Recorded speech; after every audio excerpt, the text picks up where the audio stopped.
In today's video, we're discussing some potential trade targets that the Toronto Maple Leafs may look to acquire on defense. Plus, we're also discussing the Chicago Blackhawks, the Arizona Coyotes, the Boston Bruins, and the Edmonton Oilers. We'll get into all the latest news and rumors coming up next.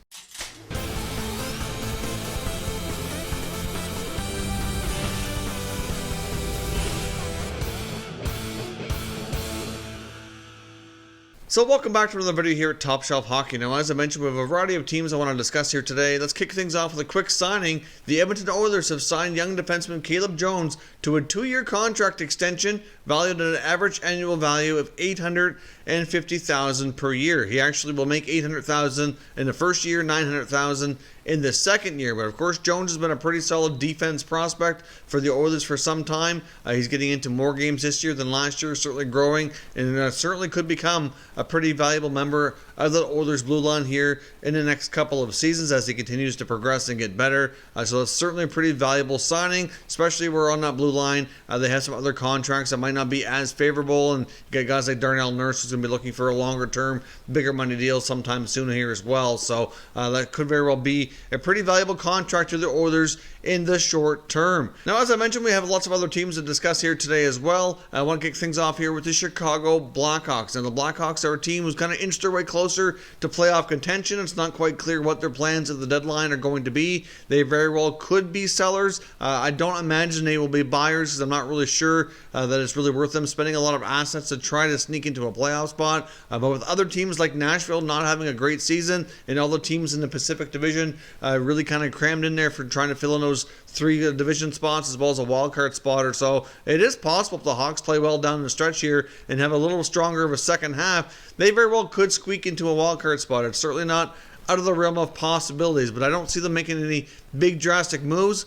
But one key interesting thing that came out of the Blackhawks organization recently is Corey Crawford has made it known that he fully intends on wanting to play next year. He will be looking for a contract, and it also didn't sound like he was very interested in being a backup goaltender, whether that be with Chicago or anywhere else. He did indicate that he did not have any discussions yet with GM Stan Bowman on a potential contract extension. I do think it's probably fair to say with the Robin Lehner experiment working relatively well, that Lehner very well could be the goalie of the future, or at least the immediate future there in Chicago. It's not quite clear what their plans are because both Lehner and Crawford are both unrestricted free agents. Not really sure what the Hawks' plans are going to be, but I would think the odds of re-signing Lehner are certainly much greater. But certainly knowing the fact that Crawford wants to play and is looking to be a starter still, it certainly will prove interesting to see what the Hawks decide. I don't necessarily think that Crawford would be traded by the deadline, but he very well could find himself playing in a different organization starting next season.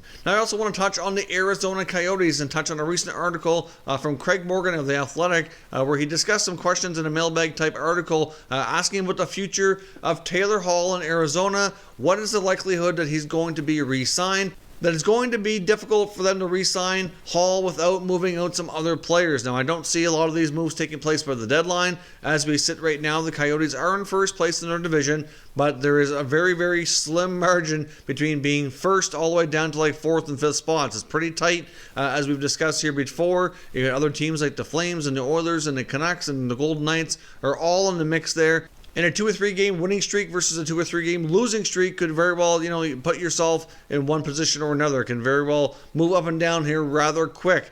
So I don't really see the Coyotes being sellers unless they happen to fall out of the mix, and they'd have to fall pretty far in a short period of time to kind of consider themselves to be out of it. With Taylor Hall being the biggest acquisition so far, they're going to want to try to do their best to get into the playoffs and win while he's part of the organization. But as far as re-signing him goes, it's fair to say with their salary cap situation that some players will have to be moved out or not re-signed. And they don't actually have very many pending free agents for next year, so they have a lot of money tied up moving forward here as well. You'd have to think that maybe a goaltender like Antti Ranta or a forward like Derek Stepan or a defense like Jason Demers or Alex Goligoski would have to be moved out because Taylor Hall is likely looking for around a $10 million average annual value on a contract. That's going to be proving very, very difficult for the Coyotes to re-sign. So I guess we'll have to see how the summertime goes. It does likely sound like Hall is going to head to free agency probably have a similar type of style, a campaign here that we saw with John Tavares. Well, he'll narrow down his list of teams, have some meetings with them ahead of the July 1st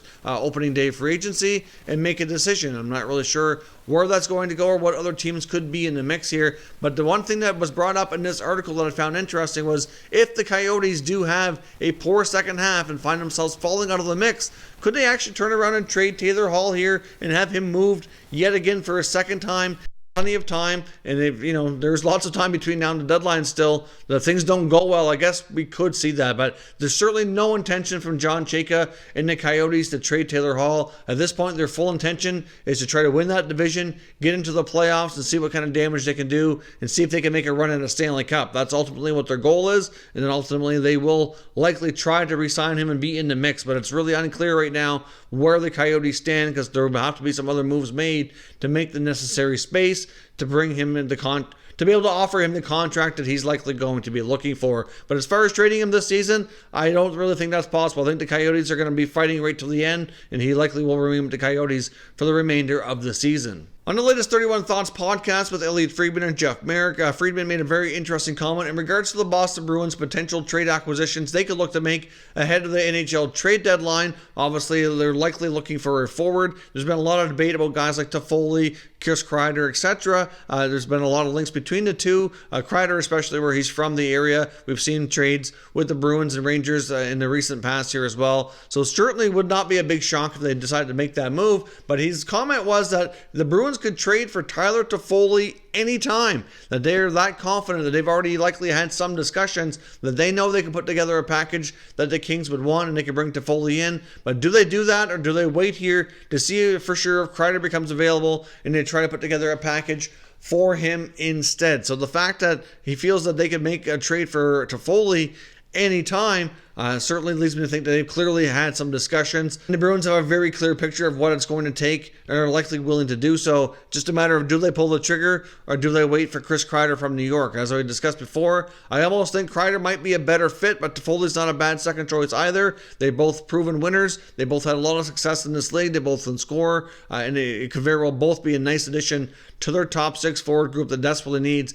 that extra scoring winger to really complement and round things out to make sure the Bruins have another shot here at going back to the Stanley Cup final, potentially bringing home the Stanley Cup this time around. Now, as I mentioned as well, we want to take a look at an article here from Sportsnet where they've outlined basically all the top targets that the Toronto Maple Leafs are likely looking and considering for an acquisition on defense. As we've discussed previously, Morgan Rielly's out for a significant period of time. Jake Muzzin's out for a while. They've got a lot of inexperienced guys in the blue line right now, and whether or not they make a move ahead of the deadline is certainly questionable, but it seems to be more likely than it was before. I do think at this point, though, that they have some time to take their time here as they can possibly get Jake Muzzin back shortly after the All-Star break, and they don't have a lot of games between now and then. So if they can get through these next couple ones and then have some rest here, then Muzzin can come back. On the article with Sportsnet seemed interesting, and I want to know what your thoughts are. What is the most likely player that the Leafs should target here on defense? Now, a couple of guys they mentioned were TJ Brody and Travis Hamonic, both of the Calgary Flames.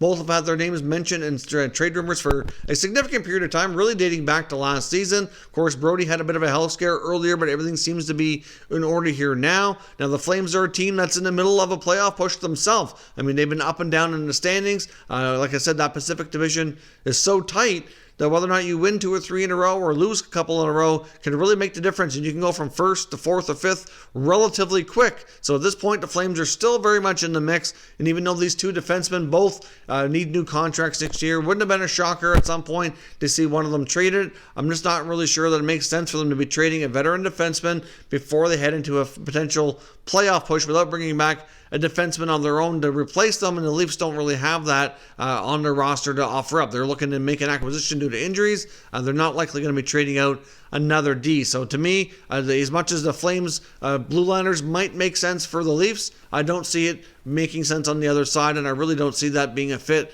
for a potential trade that we might see. Another name mentioned is San Jose Sharks defenseman Brendan Dillon. Right now, it's looking more and more likely that the Sharks are going to be sellers and falling out of the race here. They're still quite a ways behind, and of course, Dillon probably being your fourth best defenseman in San Jose. Certainly, makes sense that they could move him. If you take a look at the salaries between Burns and Karlsson and Vlasic and the minutes that they play, it makes a lot of sense that they very well could afford to move a guy like Dillon. Now, of course, Dillon is a left shot defenseman. He brings that sandpaper and that grit, that toughness that the Leafs are lacking on the blue line. The left shot is important right now, obviously with guys like Riley and Muzzin out, but longer term, I think the right side would make more sense. So I guess we'll see. I do think there is a degree of a fit there with Dillon. He could certainly add a dimension on that blue line that they don't really have a lot of. I mean, Muzzin can somewhat play that type of role, but to have another guy like him back there for a playoff run could certainly potentially go a long way. And I'm not sure that the price tag would be too high, that they very well would make sense, that the Sharks would accept a good prospect out of the Leafs organization.